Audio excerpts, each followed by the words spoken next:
Okay, we're back. We're back with the pod of all pods, pop culture, pop culture, pop Pop culture, culture. pop culture. Like a metal singing. And the big host, J to the D, Joey Hockey Sticks, Big Laser Monk. I'm here with the man whose opinions are worth more to me than the silence of a paralegal is to a wrestling CEO, allegedly. The Qui-Gon to my Yoda, the R2 to my D2, Simon Davis. Hello, hello. How are you, Simon? I'm okay. I'm okay. How are you, sir? I'm good. I'm good. You've been on the Fortnite trail this week, if I'm aware of. Yes. I've You, much Fortnite. you Many joined. hours gone. Spent my V-Bucks on the new Spider-Man skin today. I'm now V-Buckless, but It's worth it. Is it the 0 point one? Yes. Yeah, it was heavily discounted as well, so I thought, well, it's rude not to. Yeah, because you can also get it through the magazines, can't you? Through the magazines, through the comics. It's like Yes. a code as well. Yes. Cool. Are you enjoying the new season? Yeah. Yeah, I'm enjoying all the neon, and I'm a sucker for neon, so everything being bright and colourful is It's a yeah, nice, really good. vibey summer season. I like it. Yeah, I mean the last one was fairly heavy, Yeah, and this one just seems to be quite fun. yeah. Yeah, I'm enjoying it. Looking forward to getting that Darth Vader. Yes, I'm. I've not played much of the season yet. I haven't had a victory royale yet. It's probably the longest I've been in a season without getting a Vic Roy. I don't know what's happening, but Yeah, feels a lot tougher. I think obviously when a new season starts, you get all the pro players back, and they rinse it for a while, yeah. and then they'll trail off towards the end. Hopefully they leave. Yeah, I'm The sick of getting sniped before my feet even touch the ground. well, the closest I got to a win was yesterday when I tried it on the cloud gaming Xbox on Oh a yeah, PlayStation controller on my Mac through an internet browser, and it was just as good as my PlayStation. It was surprising with the wow. Ethernet plugged in. Anyway, Yeah, I know you had some issues when yeah. you tried. Oh, So it's like day and night when it's plugged in. It's great. yeah, I have to do that with my PC. It's really weird. So my router is literally just below the office, but the signal won't come through. So I have to have one of those extender discs plugged in via Ethernet to Yeah, my PC, and it's a massive difference. yeah. Well, I got one of those plug extender things that goes through the wall.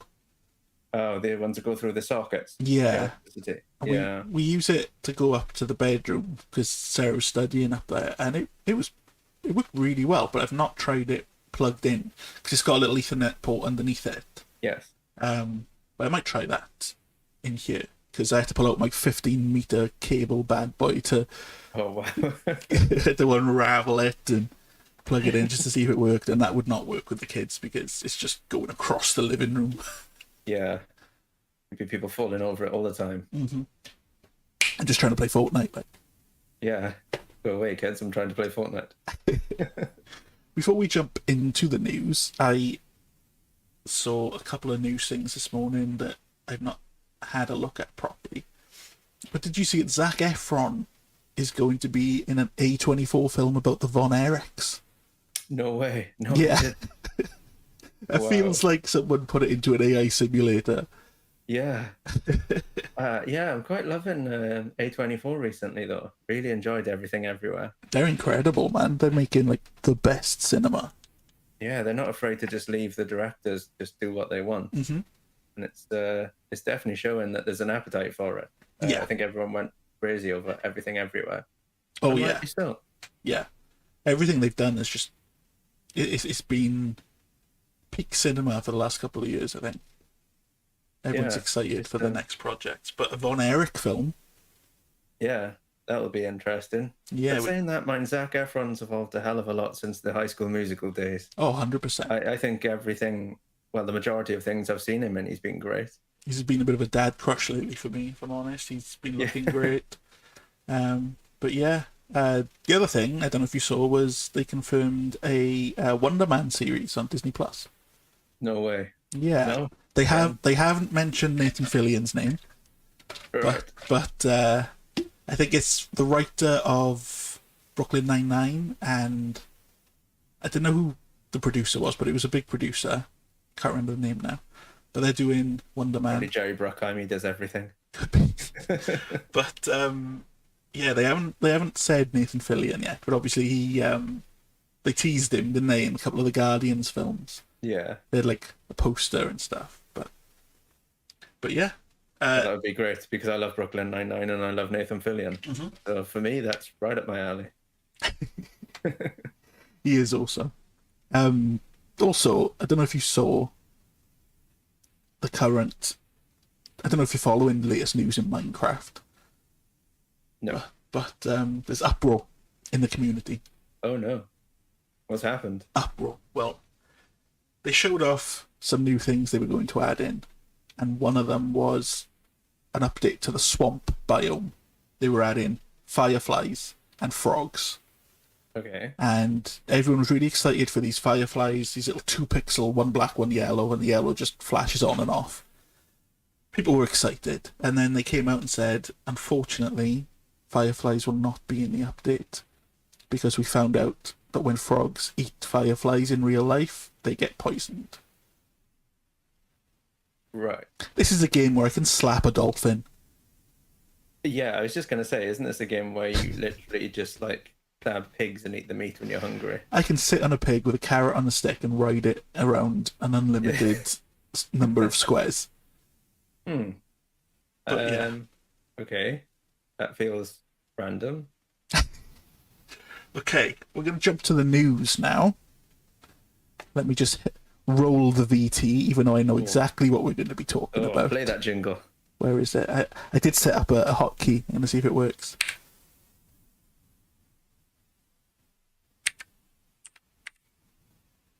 It's not working. Hang on. We're going to try it again. It's fine. Forgive us, it's only episode 2. It worked. We're good. Right, the news. I know exactly what we're going to start with. Ooh, go on. Hit me. We're going to start with Obi Wan Kenobi. Of course we are. But we're going to talk episode 3 and 4 first. A little bit. Okay. Because we've not discussed this, have we? Because not at all. I haven't been allowed. I text you and you text me back. Don't you dare say anything. Not until we're on a live mic, Simon. Not until the live mic. But I feel our reactions to episode 5 were quite different. But episode 3 and 4, you know, we've got what happened. We had Leia and we had just muting something on the computer because I feel like I just beep through. We had Obi-Wan, we had Leia, we had that arsehole who was driving them across that planet and gave them up. And yeah. What were your thoughts on episodes 3 and 4? Because they were heavily attacked. Yeah. I'm just trying to decipher in my head which one was which because it's all a bit of a blur. Mm-hmm. The whole series. So episode 3 is the one where they were driving across the desert. Yeah. And they had stormtroopers in the back of the truck with them. Yes. Yeah, that was interesting. I liked it. I mean, there's not been an episode I haven't liked yet, really. Good. Yeah, I thought it was good. I think Leia is doing great. She's awesome. She mixes up Padme and Leia perfectly. She's in a great role because she can see what she's going to grow into, and she could see what her mother was like as a youngster, and really put that into the character. I love it. Yeah, she can see where she's come from and where she's going, so she can encapsulate everything. Yeah, no, I liked it. So obviously they got caught at the checkpoint. Mm-hmm. I like the whole sort of underground movement thing. The path. Yeah, the path. We'll get on to the path in a bit. I got a theory about the path. Okay. And then you had episode 4 with when they were was that when they were sneaking Leia out? And the path came in and blasted the ship. When Obi-Wan had her under his coat. Yeah. That was the only bit I sort of raised an eyebrow with me. I if I'm enjoy honest. I enjoy it when Star Wars gets silly. I do, so I Yeah. don't mind that so much. I think. I mean, I've seen so much hate for this show online, and I feel like people's expectations were different things. yeah, definitely. Seen a lot of hate. Well, all aspects of it really, from the acting to the characters. I just, I can't be that negative. I just enjoy it. I'm not looking for. I mean, we're watching a show about sort of laser swords, aliens, and everything, and That's it. The magical things. So Star trying to apply our logic to that. I Star just Wars don't is see the point. great at being super deep and then having something super silly. It's great. It's fun for everyone. I mean, at the end of the day, the franchise as a whole, I guess, is geared more towards the younger audience, and people, I think, need to remember that. Yeah, I mean, I think Obi-Wan straddles the line of dark and serious. It yeah. has to have a few goofy moments for the younger audience. Episode Yeah. 5. Episode 5. Have we just completely skipped 4? 4 was the funny coat. 4, I thought, right, 4 was the funny Well, quote, let's yeah. get to 5. 5 is what we want to talk about. But I do want to quickly shout out Riz Ahmed's return. Oh, he's fantastic. I mean, I feel like we just brushed over that a little bit. He's fantastic. Yeah, he's great. And I didn't think I'd ever see another character from Rogue One back. Mm-hmm. So, Well, I've actually got Andor on the news for later. There's a lot to talk about with that, I think, especially with the Rogue One cast coming back. yeah. But Before we get to episode 5, though, let's talk about the Go on. initial Obi-Wan and Darth Vader fight. That caught me off guard. with the fire, The fire, yeah. That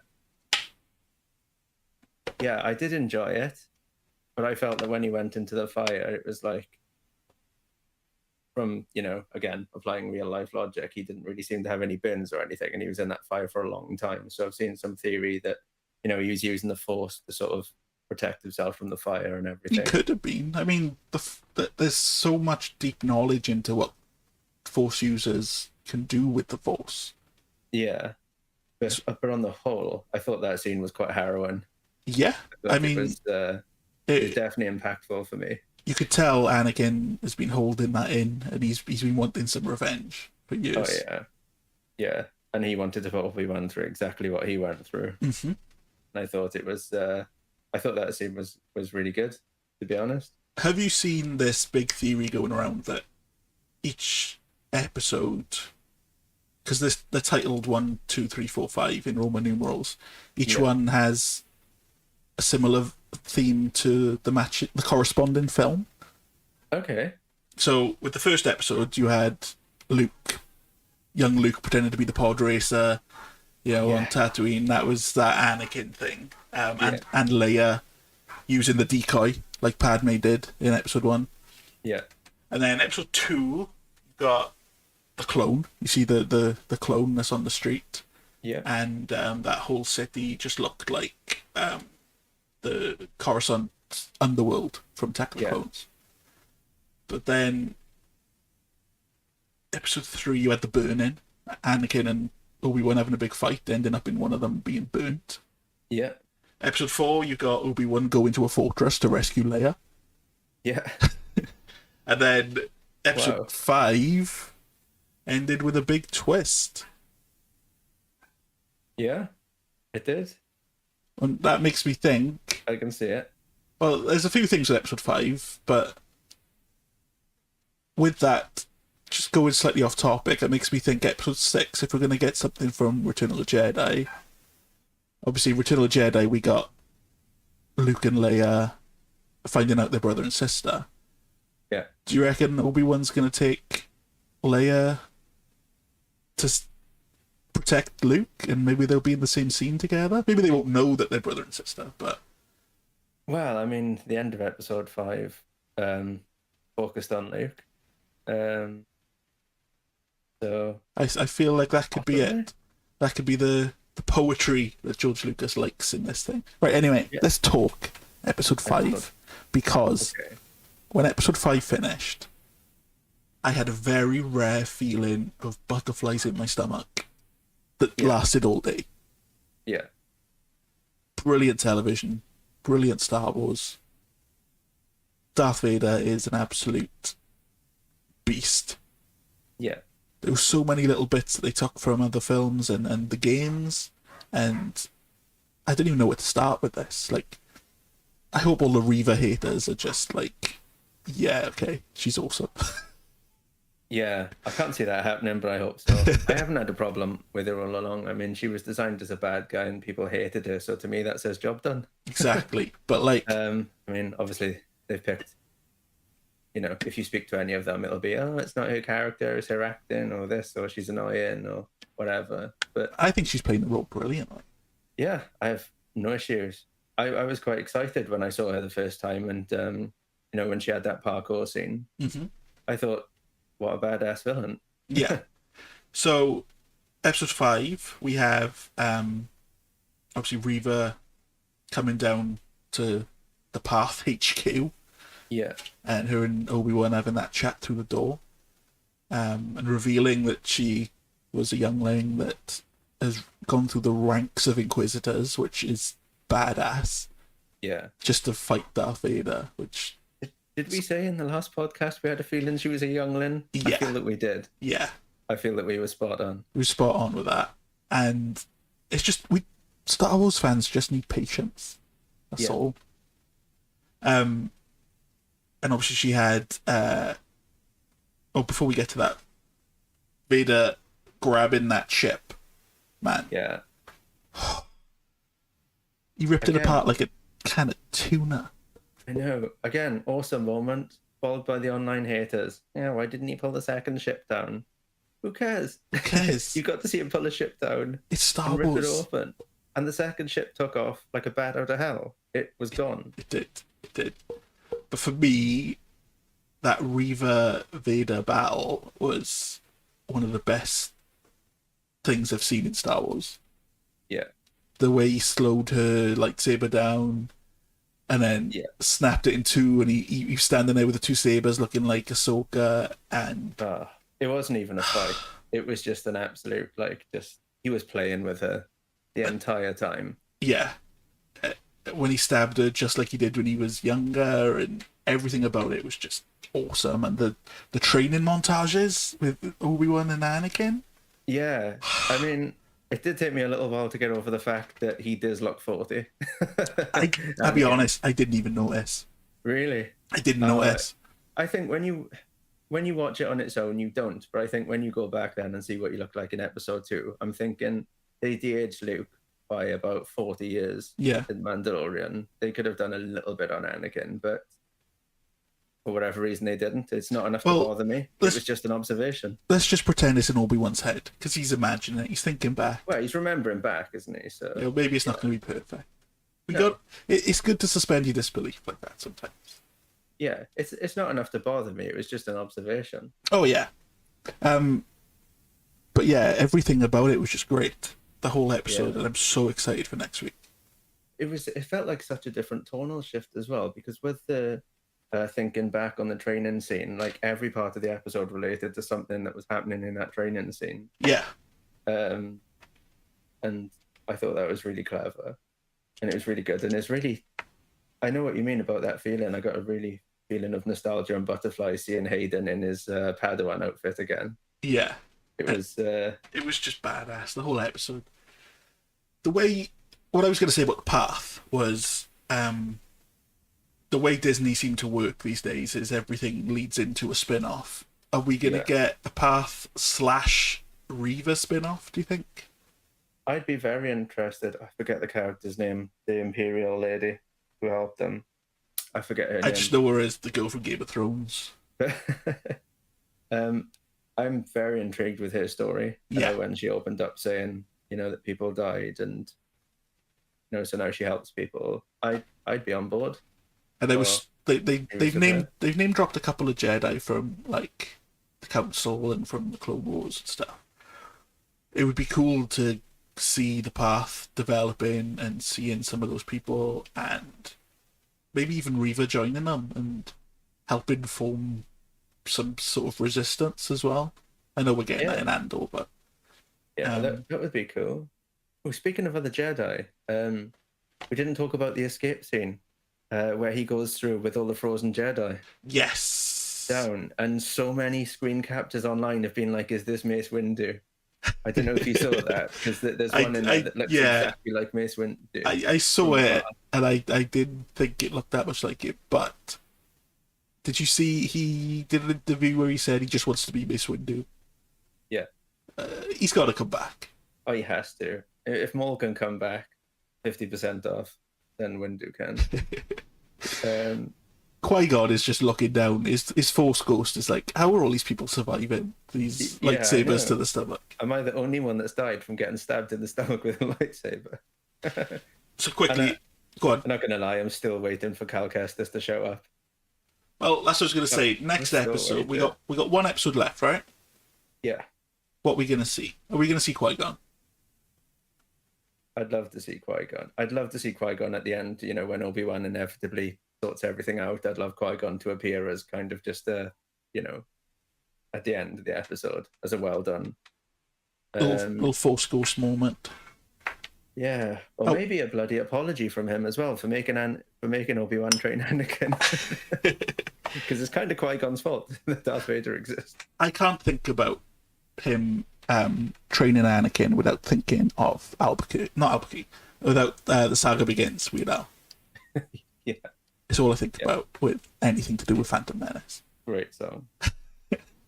But didn't he release that song before the movie? That's what I heard, but I don't know. I heard surely that. I just spoiled it for like the Revenge of the Sith video game that came out like a week before the film. Yeah.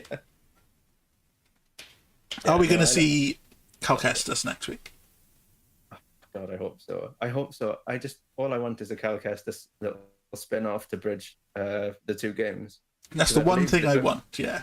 I believe the new game is set quite some years after the original game. Yeah, it's set the same year as Obi-Wan. They've made a point of saying that. That like 5 to 10 years, something like that. So I'd like to see just a bridging little mini series. Because they have the same sort of story, the Inquisitors, and maybe Obi-Wan will appear in the game. Maybe Cal will be going to find those Jedis that are in the jelly.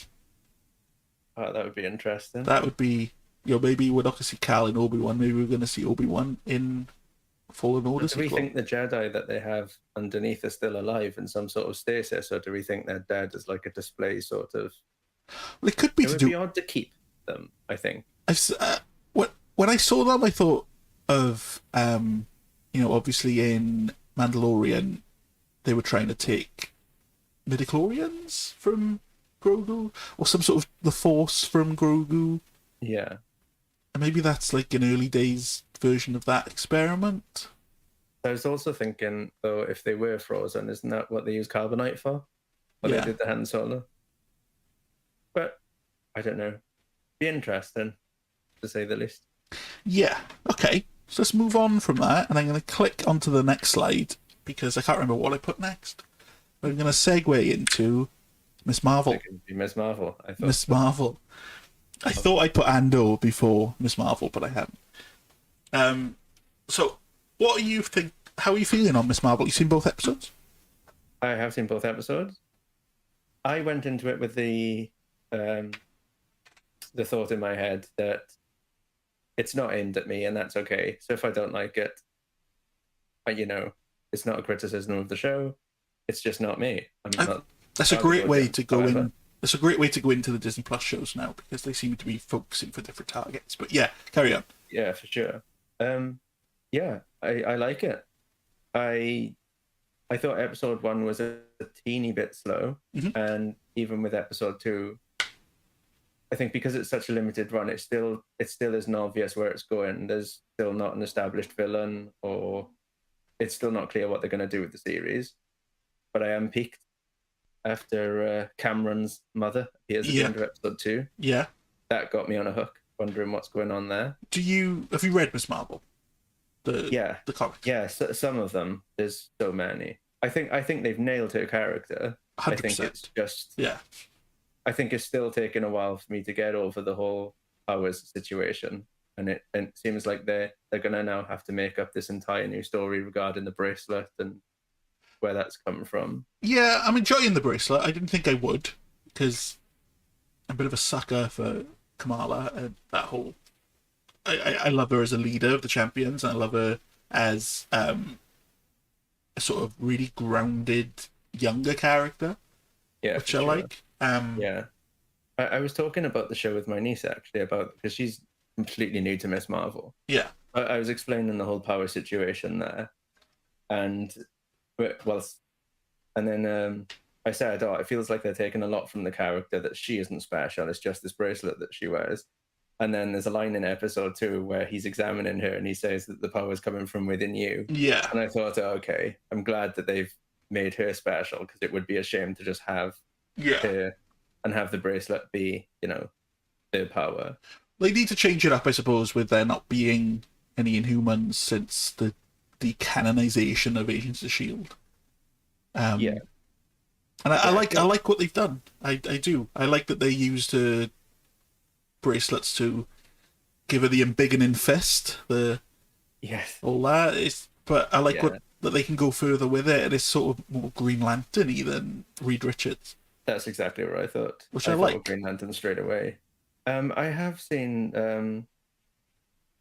again, every time I go online, everything just seems to be getting criticized, and I'm really not really. The internet is understanding hating people. it. Well, Why is the internet mad now? but it's just the whole, you've got the whole woke argument and everything, and they brought in the history of the family was when obviously the division of Pakistan and everything. Mhm. But it's so like because it's not in any media, and I'm quite sort of, well, I guess ignorant on that historical aspect. I'm quite intrigued. I was quite enjoying learning. I'm glad that they sort of did. stuff. I'm glad they talked about it, and they didn't. I'm glad they talked about the whitewashing and stuff like that. It's important, I feel, for especially someone like Disney to be putting stuff like that in things aimed at a younger audience. Yeah, definitely. And I really, I really wish it all of the success because obviously it's the actress's first role, like at all. She's So- incredible, man. Yeah, She's yeah, so good. to be thrust straight into the MCU as the first ever role. I've She's- had my fingers crossed for her from the get go, and I think she's going to be a rising star. She's I really think- likable, Yeah. in like interviews as well. Yeah, really yeah, likable. and she's such a Marvel nerd. Yeah, Some of the interviews it comes through, I think she can like recite perfectly the 10 minutes of Iron Man, the first 10 minutes of Iron Yeah. Man word for word. it's great. And, It's Marvel need to work at pulling in that new audience now. Like, Yeah. I And I think think this goes to show how important it is to have characters that represent, because her being a fan of Ms. Marvel, even as a child, and then getting to play Ms. Marvel, you can see how much it means to her and how much the character meant to her, even in comic book form. Mhm. So to actually be portraying her in live action must feel incredible.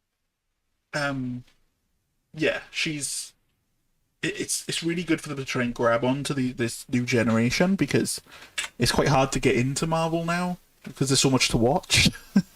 Yeah. So much to watch, if much I to was a read. kid growing up now, and I'd be like, yeah, I'm not going to sit and watch full bloody decades worth of Yeah. stuff. Yeah, I think they need to almost do a sort of, a complete rebirth of all, I'd love everything. that. Just end everything now and give people a jumping on point. I'd So love, yeah. when I went to see, when I went to see Doctor Strange 2, I had friends that hadn't seen WandaVision. That's it. When we went to see No Way Home, had friends who hadn't seen the previous Spider-Man films, or Some people just want to watch a film without doing homework. yeah, and it feels like it's grown so much to the point now where you have to do homework before you go in. Yeah.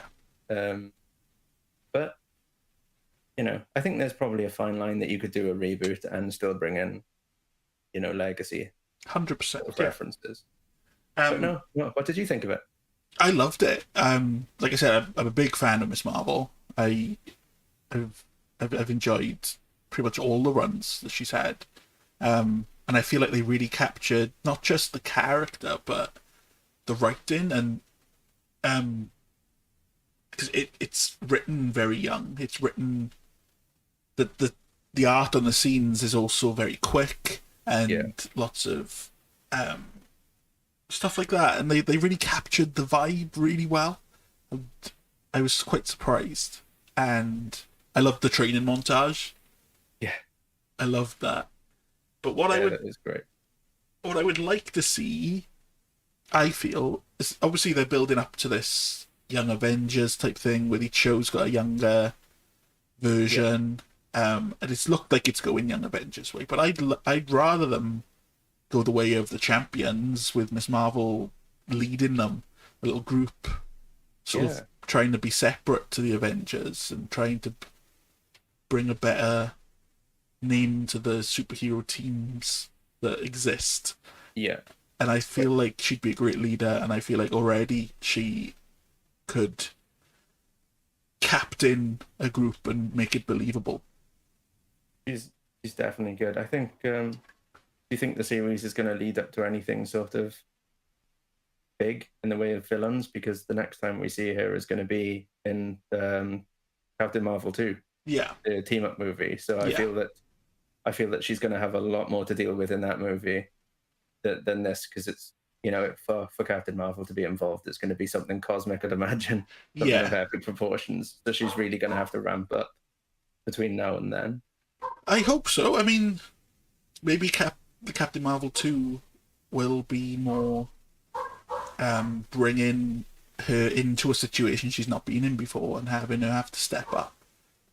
Yeah, That would I be great. can't wait to see her and Brie play off each other, knowing that Kamala is such a fan of Captain Marvel. Yeah, I can't wait until they meet. I think it's just going to be so it's gonna awesome. it is it's gonna be it's gonna be great.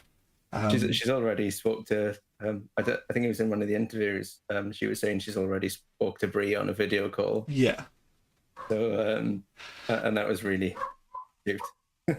My one criticism is more with Disney than anything. Is I feel like episode 1 and 2 should have launched at the same time, Yeah, because they just sort of lead into each other, and episode 2 sort of ends with, "This is where we're going to be taking it. Come back next week." yeah. I feel one was a little bit slow, and it could have Yeah. done with two. And having them come out the same day as Obi Wan is ridiculous. Yeah, No one's talking about it because they're all talking about Obi Wan. yeah, yeah. But no, I hope it does really well. It's fun. I think that's it. You can go in. Not. I guess it sounds a little bit bad for me to say you can go in with your brain switched off, but you know what I mean. You can go in. It's a light watch. Yeah. So far, anyway. Just enjoy it. It's a nice, feel-good sort of show. But when it is finishing the week before Andor, if I'm right, around August 30, no, August 31st, I was way far away. But Andor is coming out August 31st, which Andor it's been pushed back a lot, doesn't it? Yeah. Yeah. I haven't really seen any fanfare for it either, which is kind of So I think they said they finished filming it September last year. It's been ready to go since then. wow. And it was pushed back filming because of COVID. So they had to film it all indoors during 2020. So it's been a long time coming. Yeah. But I hope it's good. I really hope it's good. I do hope it's good. They need Like it we to be said good. last week, we're such big fans of Rogue One Yeah. that The- I would love it to be great. Yeah. And I think they're all coming back as well, most of the cast. From what I've seen so far, it's based 5 years prior to Rogue One. It's about the formation of the Rebel Alliance. And what I like the most is Forrest Whitaker is reprising his role So Guerrero. as Saw Gerrera. I started replaying Fallen Order last week, and it slipped my mind that he was in that on Kashyyyk. On Kashyyyk, rescuing the Yeah. slaves. Yeah. Yeah, and I saw him, and I was like, forgot he was in this. But yeah, The two things that I think that I've heard about the show which fill me with hope is A, it's 12 A New episodes. Hope? It's 12 episodes Okay. for Disney Plus show, which I feel they needed. yeah, They can make a bit more happen, and it feels like it'll be more of a TV show. But I also read that it's got 200 named cast members and 6,000 extras. Wow. It's going to be a big show, man. Yeah. And I'm excited. Yeah. Well, I think it looks like even in the trailer, you see a lot of the back streets and stuff, and there's a lot of people there. Yeah. So, yeah. Um, And the fact they've given it 10, it does give me hope. yeah. Because they A New obviously Hope. have some sort of faith in it. A New Hope. Because Alan Tudyk was reprising his role, but now he said he's not in it because they changed the story. Okay. I don't know if that means he left or his character just wasn't in the new story. But obviously, he's quite a big name. Yeah. But yeah, that's all I've read about that so far. But August 31st, they have a date for it. I think it's before She-Hulk comes out, I think. When is She-Hulk out? I think She-Hulk comes out when Andor finishes, but I feel like that's too far away. I'm also quite excited for that as well. Yeah, that should be a lot of fun. Like we said earlier, it's like it's going to a new market of people. Yeah. I love Tatiana, though. I love her from Orphan Black. Yes. So I'm already on board. And I like seeing new characters. We've had 10 years plus with Iron Man, Thor, and everyone now. So It's good to get the new crowd in. yeah, so I'm excited for the new characters. Yeah, it should be good. Speaking of characters and Marvel, the Midnight Suns game. It's back from the dead. It is. Release date, October 7th. October 7th, nicely close to Halloween, because they seem to be cranking out the Marvel Halloween stuff. You got that the werewolf series coming out, and they seem to be going all out for Halloween, which I'm a fan of. So Marvel Midnight Suns, Marvel goes XCOM. You're excited for this? I am very much. I've never been a tactical game player up until I played XCOM Chimera Squad, and I really enjoyed it. And that's apparently the lesser of the XCOM games. Yeah. So I want to enjoy it, and the stuff I've watched, everything outside of the combat looks amazing, but I don't know if I can get on board with it. I've tried XCOM so many times. I really want to like it because I like tactical games, but the whole card-based thing, I don't know. Yeah, see, XCOM isn't card-based. No. So this is going to be a new one for me, being a card-based game. But I'll play it for the characters and the storyline. It looks amazing. I love when Marvel goes mystical. I love Lilith as a antagonist. Is always fun.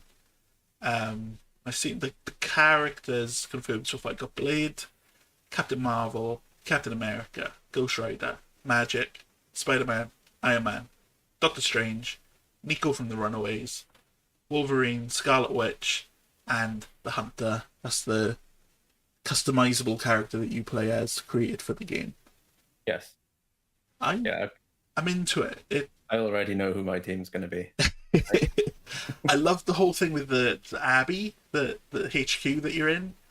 Yeah. And how it said, like, there's like an RPG system of good and bad, and some characters will disagree with things you do and they won't level up and things like that. So you've got to really work on who your team's going to be and stuff. It's interesting. I want to play it. Definitely want to play it. I think this for me is going in the same pool of games as your Marvel Ultimate Alliance, because I love those games. Yeah. Just I remember as a kid I'd play them for hours and hours, just making my new team. And what did you think of the new one, the most recent one? The one on the Switch? Yeah. Is my least favourite. It was quite divided opinion on that. I never played it. I never played the Switch one. Yeah, it was better in some aspects, but I feel the combat took a big step back. Yeah. You could do a lot less. You had less special moves, and it felt like, I think the Ultimate Alliance 1 and 2 felt like your AAA games, and then 3 kind of felt like a AA. Didn't quite feel budget. It felt more of like a budget release than a AAA. Yeah. I still enjoyed it though. I do prefer 1 and 2. Yeah, I love 1 and 2. I was replaying them last year. They're so much fun, man. And when they were an X-Men, 2 was probably right up your alley in that area. Yeah. Starting off with Doctor Doom. Wasn't there an X-Men version as well? There was I think, yeah, X-Men Legends, I think it was called. I'm pretty sure I had it on the N gauge. Wow. I think I had it on PlayStation 1 and 2, and there was a DC one as well. There was a Justice League one. Yeah. Um, yeah, see, PS2 games were so much better. I've got the Justice League one, I think. I think I bought it in a car boot sale a few months back. Well, funny, I don't have it to hand now, but today has just arrived my PS2 to HDMI converter. Nice. You should have said I've got a spare one. Wow. It was only like £4. In fact, I had 3. I gave one to Lee. I got one for me, and I do have a spare one. Oh well. But yeah, hopefully, Yeah. yeah, you can stream for us. I'm trying to build up my PS2 back catalogue now, and it's so easy. You go into CEX and it's like 50p. Yes. So We should have a trip to the market. absolutely, yeah. One of those Saturday mornings, because I went with Lee and Rory a couple of months back, and there were so many game stalls, way more than normal, Wow. full of PS1 and 2 games. That's right, I picked up the Fantastic Four, Revenge of the Sith, a couple of others. Revenge of the Sith. I've been replaying that. But they were only like £2 each. It was great. Yeah, I love Revenge of the Sith. Great game. It is a great game. Speaking of games, hey, so we're done. PS Plus Extra. Hey, What are your thoughts nice on it? transition. What are your thoughts on it? Good if you don't have the games otherwise. Bad if you do. I feel it's a little bit expensive. It's over £100 a year. But they're putting it the same price as Game Pass, except Game Pass gets like all new releases from Microsoft-owned studios. Yeah. It feels like Sony went, oh, they're doing what now? Oh, let's do something half-assed and make it look like. Don't get me wrong. It's the only backwards compatibility. Well, actually, did you hear that Sony have patented a backwards compatibility thing for PS5, and people are rumoring that they're going to release an update that allows you to play? Well, the three tiers of PS Plus Extra. The first one is just normal PS Plus. Yeah. The second one is rebranded as Essential. Yeah. The second one is basically just PlayStation Now. Yeah. And then the third one lets you download games. Because the second one you can only stream, but the third one you can download. And they got PS1 and 2 games on there that you can download. Yeah, you can only download the PS1 and 2 games, so it's still cloud streaming for PS3. But it plays through an emulator on your console. Yeah. So it's got to be in there, right? Like, it's PS3 emulation was always notoriously tough, even on a PC, because of the cell processor. Yeah. But in the last few years, the PS3 emulator on PC has really come forward a lot, and I've played quite a lot of games on there without flaws, and that's with it upscaled to 4K and all the extra stuff. So it can be done. Yeah. And I think the PlayStation uses a similar architecture to a PC, so I don't understand why them and Microsoft don't get just don't employ the people who works on the emulators, because that would almost ensure then. Sony seem to not want people to play their games. Yeah. I mean, even the PlayStation Classic, they half-assed the little mini PlayStation 1. Yeah. They've a lot of the games on there were the PAL versions, which meant they ran at a lower frame rate. And Tekken 2, Tekken 3 on there felt so laggy to play. When I've played PS Now for a couple of months, because if you know me, I never buy new games. I'm quite frugal with my gaming, but I quite like the idea of a subscription service that I could just pick from. Yeah. I didn't have any problems with it, like lag or anything, but I was mostly playing old Star Wars games like pod racing and stuff like that. But I mean, the PS1 games apparently, I mean, it's not out here until for another week or two, right? Yeah. Is it next week? Next week or the week after it's out here? I think it's the start of July. I think. Yeah. Maybe 2 weeks. And it is from the screen captures I've seen, the PS1 games are upscaled massively. Up to sort of 4K standards. They look sharp, they look lovely. But again, it's nothing you can't do with an emulator. No. I mean, obviously, well, emulators are obviously a grey area. The way I look at it is if I own the disc, then I will play it on an emulator. You're just not running it on official hardware. FBI is about to knock you though. Yeah. Open up, FBI! But yeah, I mean, I don't have an issue with it. I won't be buying the higher tier. For me, it's not worth it. I've got, like I said, I've got the PlayStation Mini. I've got the emulator. I own a lot of PlayStation 1 discs. I'd be into it more if there was a better library. The PS1 and 2 library they've got is tiny. Yeah, it is. It's less than PS Now, I think.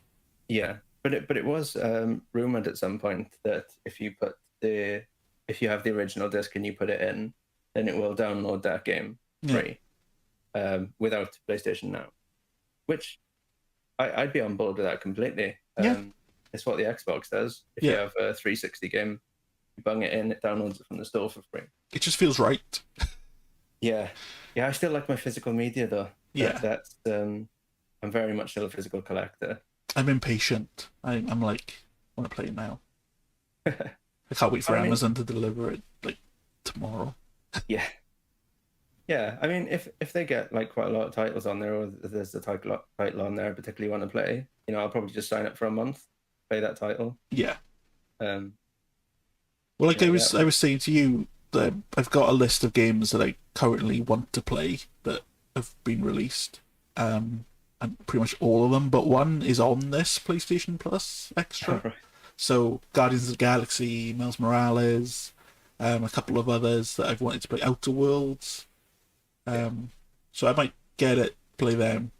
That'd be worth it for you. Yeah, it'll be worth it for me, but I don't see how it's worth it for many others.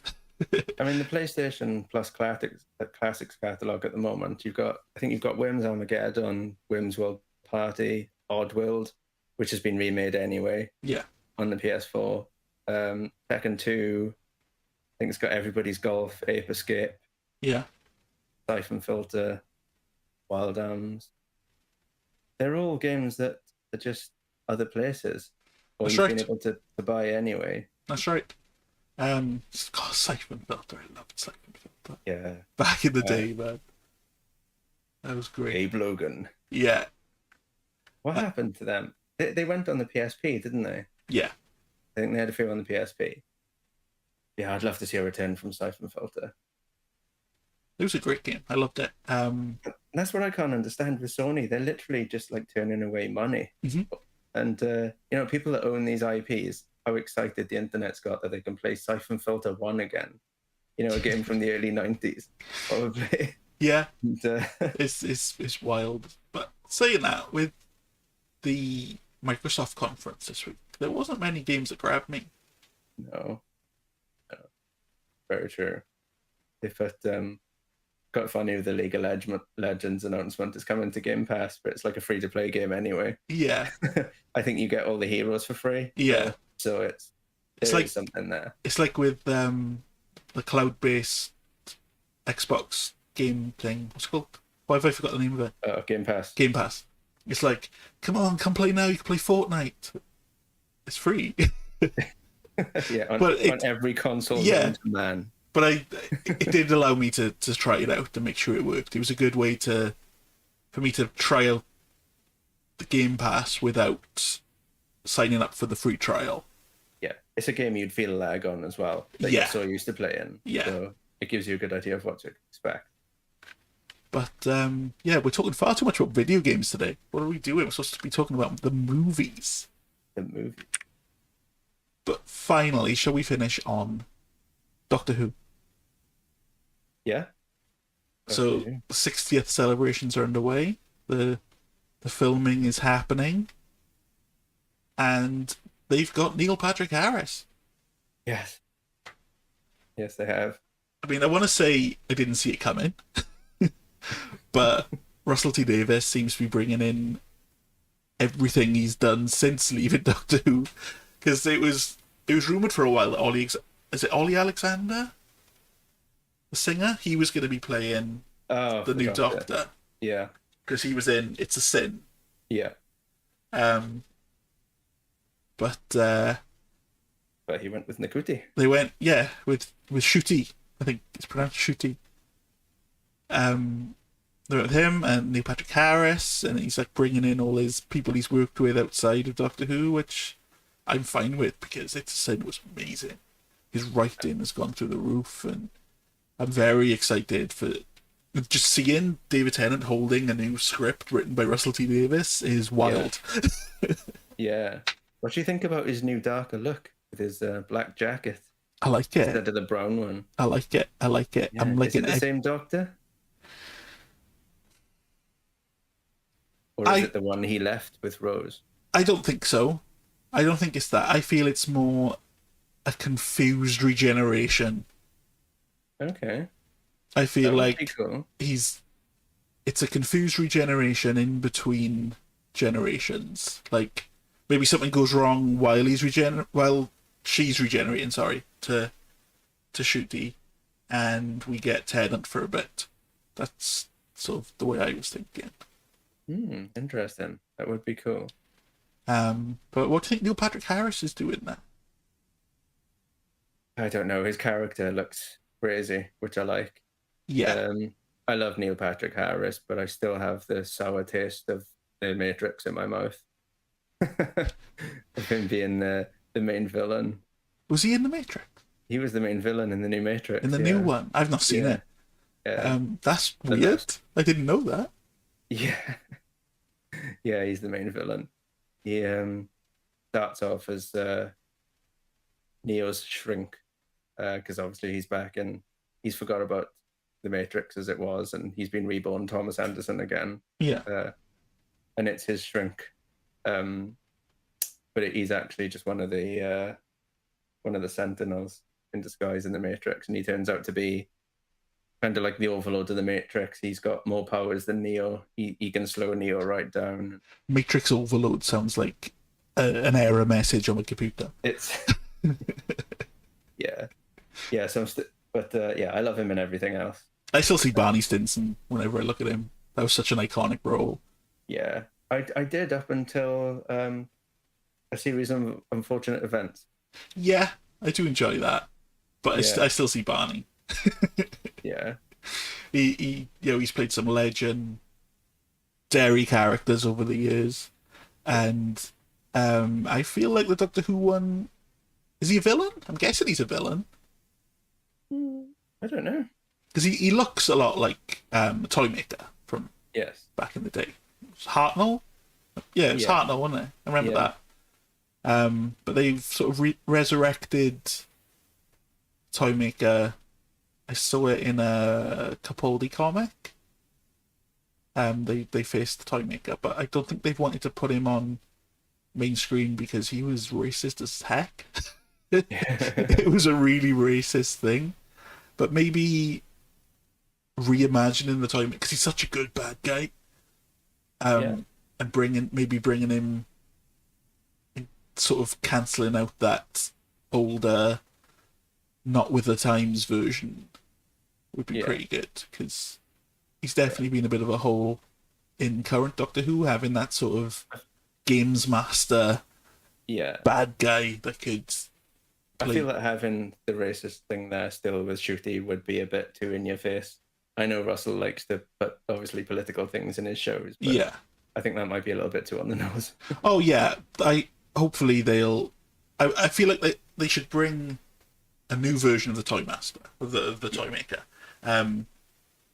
So when people look at Doctor Who, the Toymaker, they don't see that old one.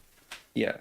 Because he is such a good character, but obviously he was very, very racist back in the day. But the whole, I'm playing a game and the Doctor's stuck in it, and I make the rules, that sort of thing, I think would work really well in Doctor Who currently. Yeah, definitely. Yeah. But the most important question in the Twitter video was that Matt. Oh yeah, was it? It looked like him. It had his outfit on and it had his run. But I feel we would know. Yeah, People would have taken pictures. Yeah, I was just gonna say. I mean, I gave it about an hour or two after that video surfaced for somebody Yeah, to confirm. I've seen Matt Smith, and it and never came. yeah, So and I happen to be living with a very big Matt Smith expert in my wife who is obsessed. And I showed her the video, and she was like, "That's not Matt Smith." It's like, well, if you say so, I believe you you. heard it here first. I believe the expert has spoken.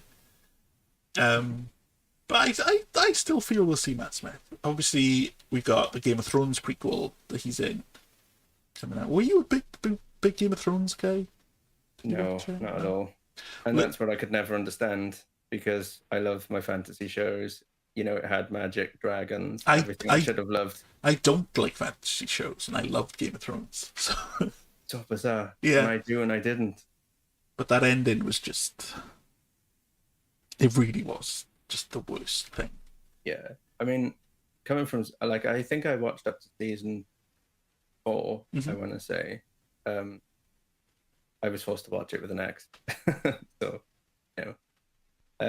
but even I was disappointed by that ending, and I have no. It was. Care. It was such a cultural thing. Everyone was talking about Game of Thrones, and then that ending happened, and you didn't hear a word of Game of Thrones again. They killed their own buzz so quickly. Yeah, but I mean, because even from season 1, they were building the whole White Walker thing up, and I was expecting there to be like an epic sort of, confrontation of sorts between, and it was just, Arya out of nowhere, dead.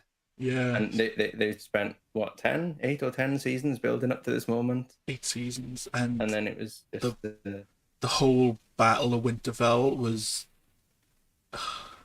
Game of Thrones, when they did battles, they were the best I've ever seen. And then when they were building up to the biggest one, and it was an absolute shit. I've never been so disappointed, man. But, like, they're doing the prequel with Matt Smith.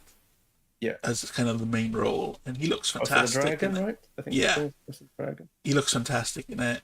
That's going to be great. And they've announced they're doing 7 spin-offs, I think, of Game of Thrones, and they've announced there's a sequel series coming out with each episode, I think, is being a different story, and Kit Harington is reprising his role as Jon Snow in it, but it's going to be after Game of Thrones. So. Maybe they're trying to fix the ending. I don't know. I just think people should just stop writing shows out until they die. I mean, Walking Dead's been probably dead, unintended, for like literally Walking Dead. About 10 years now. It's the hardest thing in my life that I'm still watching Walking Dead. I gave up like season 6, 5, and they did like 1 good episode in season 8, which dragged me right back in. I caught up with everything.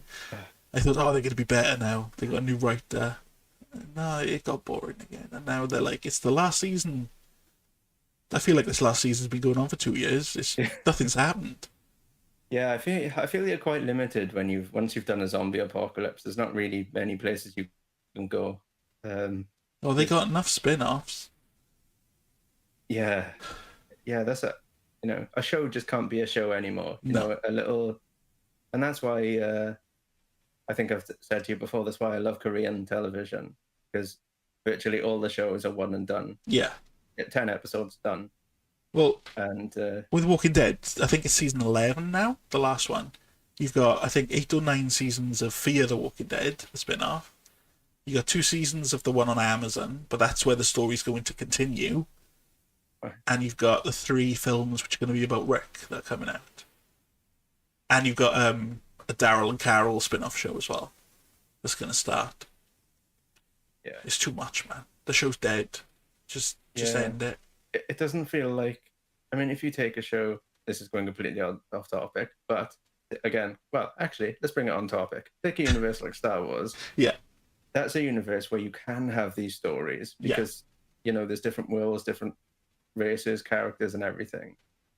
And Walking Dead is just humans on a zombie-infested planet. It's kind of... I feel like there's only so much. Most people started watching it just to see how they were going to beat it. Like, Yeah. You want to know A, how did it start? B, how are you going to fix it? And they've not shown either. No. And you got to watch the other spin-offs to find out. So Yeah. I mean, how do you give a happy ending to a zombie apocalypse? I thought that was going a different way then. You know? That's Wanking Dead. Seen that film? Oh, I downloaded the wrong show. They replaced the L with an N. What's going on? So Obi-Wan, what's next? What are we saying for next week? Are we going to get another Obi-Wan and Darth Vader fight that everybody is expecting? Well, I was saying this the other day. I would be more than happy if that's the last we see of Vader in this series. Because he's done his job. We've had the Anakin flashbacks. We've had the Order 66 flashbacks. We've had a big fight with Obi-Wan. We've had the big fight with Reva. We had him pulling a ship out of the sky. I would happily focus on Obi, Reva, and the kids now for this last episode. Yeah. Do we think that Vader's going to go after one of the kids, though? Because on the communicator it said he's going to go for the kids. The way Bail Organa was like, all right, I'm not sure if you're dead, but just in case you are, I'm going after the boy on Tatooine who is really important, and he's with Ben. Yeah. Not Ben. Owen. Uncle Ben's a different universe. Yeah. But yeah, the fact that he went straight in with here's all the information. Yeah. I hope no one picks this up just in case you're dead. But does that reminds me of the only issue with the series I have. Go on. That was ridiculous. Was when that Imperial lady was talking to him, directing him through the facility, and there was like another guard literally 6 inches away. Yeah. And she was like, I'm in, I've opened the doors. But then and he's looking at her like, maybe not so much with the guard, but I liked how Obi and Reva were having that conversation with all the stormtroopers around. And it was like, if I was a stormtrooper and I was hearing this, I would just not get involved with the drama. I thought that was really realistic. Yeah. Like, they treat them like crap anyway. So if I heard that, I'd be like, nah, I'm not getting involved. I thought I quite liked that. But yeah, that Imperial Guard was very close. Yeah, and it was just, she wasn't trying to hide the fact that she was doing something dodgy. She was whispering things like the door was unlocked or this or that. I said, why not just have the room be empty and just completely alleviate this complaint? I liked it when Obi-Wan was going to go out to see Reva, when he left the path. And he was like, I'm going to go and make a distraction while you get away. And it just reminded me so much of Luke in Last Jedi. Is it? Where he goes out to stop all the bad guys coming. His Force Ghost. Yeah. No. Yeah. Yeah. When he's floating on the rock and then dies somehow. Yeah. I think that's what I'm thinking of. Yeah, when he goes out to like they're on that dusty planet in the is it the second film? I think it's the last one, isn't it? Because he dies while doing it. He sends his Force Ghost out, and it stops the whole army, and Kylo is there, and Kylo tries to strike him down, but he's just a Force Ghost. It's got to be the second film because I've not finished the third one. Oh, it's definitely the third one because he dies in it. He dies after doing the Force Ghost projection. Oh, maybe I'm thinking of a different scene because I've definitely not seen the third one. But I loved Obi-Wan's line though when he's like, "You're not bringing him to me, I'm bringing him to you." I was like, oh. Because I talked to one of the parents in the schoolyard, and he's really into Obi-Wan, and he's really into Star Wars. He's a bit older than me. He's about 10 years older than me, and he was really excited for this Obi-Wan series. And Wednesday morning, I said to him like, "How are you enjoying it?" And he was like, "Oh, it's good, but I'm not seeing where they're going with Reva and stuff." And I was like, "I reckon she was a youngling who was going to grow up and try and kill Vader. She's only doing this to catch Obi-Wan to get to Vader and stuff." Now, when I saw him Thursday, he was like, "Did you read spoilers?" I was like, "No, I just have patience." No, mate, we called it 3 weeks ago after our first podcast. Yeah. I genuinely felt bad because I feel like I spoiled it for him. But no, that entire thing with the flashbacks to Order 66 and the flashbacks to Obi and Anakin training, it was just a perfect episode of TV, man. Yeah, it was really good. I hope they stick the landing now. I hope so. I feel like they will. How do you feel about Hayden's involvement? About how big a deal they made about it, and he's probably in it for 5 minutes overall. Well, it's another one of those things where people feel they were misadvertised too, but Yeah, I was just happy having anything. Like, I don't know. My expectations were quite tapered going into it, which I think helps. yeah, I was expecting Obi-Wan with maybe a scene or two with him, with Hayden. I think I've got more Hayden than I thought we were going to have. wow. Especially in the last episode, it was way more. Is he in the Vader suit? Because he walks like Hayden Christensen. I think he is. Yeah. But obviously it's still James Earl Jones Yeah. doing the voice. But yeah, I'm excited for next week. I think it'll be. I think the only time I've had that feeling after watching an episode of something was Kenny Omega versus Kazuchika Okada, number 2 and number 4, and the end of Mandalorian season 2 with Luke when he showed up. Yeah. Those are the only times I can ever remember switching something off and being like, I'm going to be thinking about that all day. It was just great. It was good. I think you were right though about people's expectations. I notice it with everything online now. People are mad because their expectations were not met. Yeah, people. They always set expectations too high. They expect perfection, and it's not going to be. They want everything straight away. They don't want to wait 6 weeks for an episode to build up. They want every Jedi that's ever existed to show up. Yeah. They want everything. And I think you got to be realistic with these things. I just wanted something to fill the gap between films. Just a little peek into what he was doing, a little bit of world building. I want to see Luke and Leia when they were kids. I think I've got out of it what I expected, which I'm happy with. I'm really happy with it.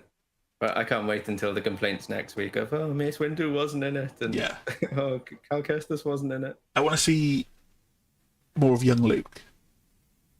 I'd like to see a little bit more. Yeah. And they seem to be going there. They seem to be going back. So how do you feel about the DA, Mark Hamill? Because it was way better in Boba Fett. In Boba Fett. Well, I haven't seen it yet. I know. You know he's in it. I sent you a picture. I've spoiled it for you before. I know he's in it. Do you think that they should have just cast Sebastian Stan? Because they could have done a lot more spin-off. I mean, think how expensive a spin-off series or anything extensive with Luke is going to be with the de-aging and. I feel if it's done right, they could do a Jedi school. They could do Luke's Jedi school, but just have Luke show up for Luke wouldn't have to be in it every episode, sort of thing. Yeah. So you'd like to see a sort of a Jedi Academy series. Jedi Academy ending with why can't I remember his name? Adam Driver's character. Kylo Ren as a kid burning the place down. Yeah, that would be cool. But showing all the young Jedi and how they Once you do something like that, if you set up a series and you have some really good characters like Jedi characters, spin-offs left, right, and center. Yeah, 100%. I quite like the spin-offs with Star Wars because you get introduced to a character and then you get to see their story. I like that. Yeah. Do you like a spin-off? I quite like spin-offs where you get not a main character, you get to learn about a different character. So just because you've mentioned Walking Dead with the Daryl spin-off, well, you know so much about Daryl already. You've had seasons with him. Yeah. But I quite like I'm really quite looking forward to the Ahsoka spin-off, but only because I haven't seen that much Clone Wars. Yeah. So she still feels quite new to me, whereas you might feel differently. No, it's great seeing her in live action. It took a bit of getting used to the voice, being different, but I think she got a lot of the mannerisms down, and there's such a big gap of Ahsoka's life that we never saw. Like, post Clone Wars, we don't really see much at all.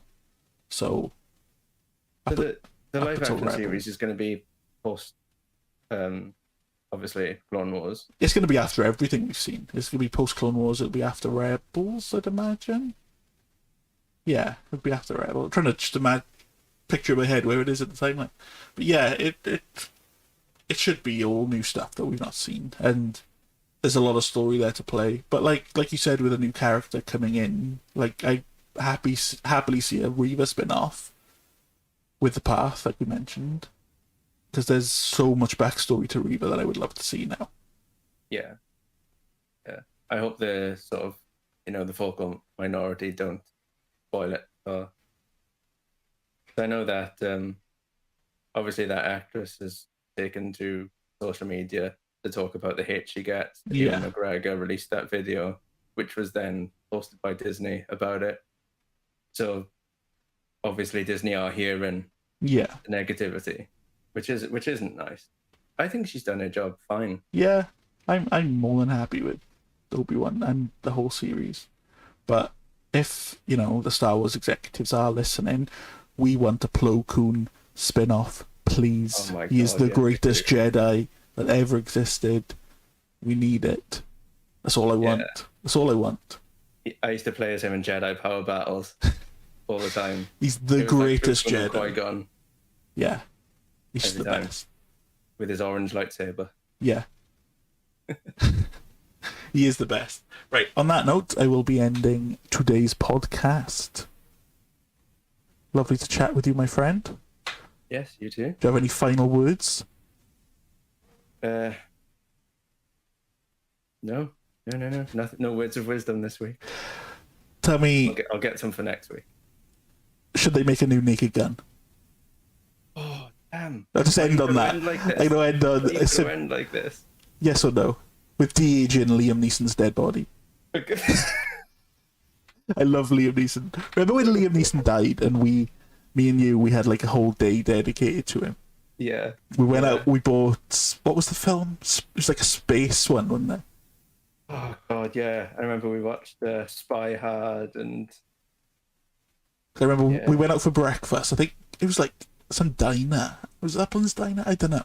I remember we went out for breakfast and we had that, and then we went and bought a new Liam Neeson film, and then we went home and we just watched a load of them because he was Yeah. such a big part of our friendship growing up. Yeah. We loved Naked Gun. Throwing Naked Gun one-liners at each other. Like Yeah. front and center all the time. Passing each other in school, like just Airplane, Weird Al, Naked Gun.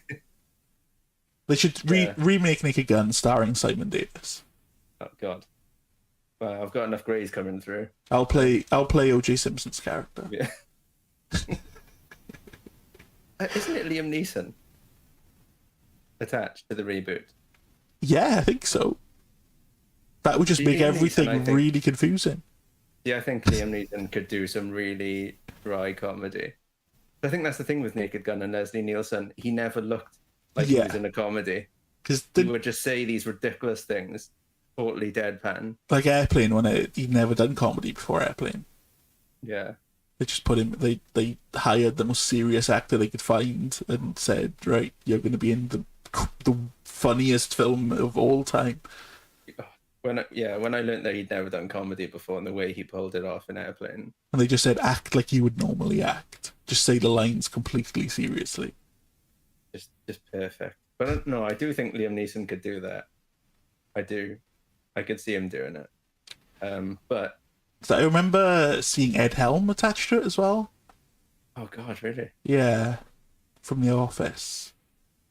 But yeah, I'd rather. I hope they make it as slapstick as the old ones though, because I haven't seen a comedy that ridiculous probably since the 80s, No. 90s maximum. What was that cop show with there's the girl from The Office and Parks and Rec? I can't remember her name. It's on tip of my tongue. But it was very Naked Gun. It was very Police Squad. I'll try and find the name of it. Oh yeah. But yeah, they're doing some good comedy with cop shows at the moment. Did you see the one on Netflix, which is like they have a special guest actor every week who doesn't know the story. No, that's been on my watch list for ages. It's so funny. They're redoing, because it was British, wasn't it, originally? Yeah. And I think the Americans are redoing it now with the same concept. I'm not sure which version's on Netflix. The American one's on Netflix. Right, okay.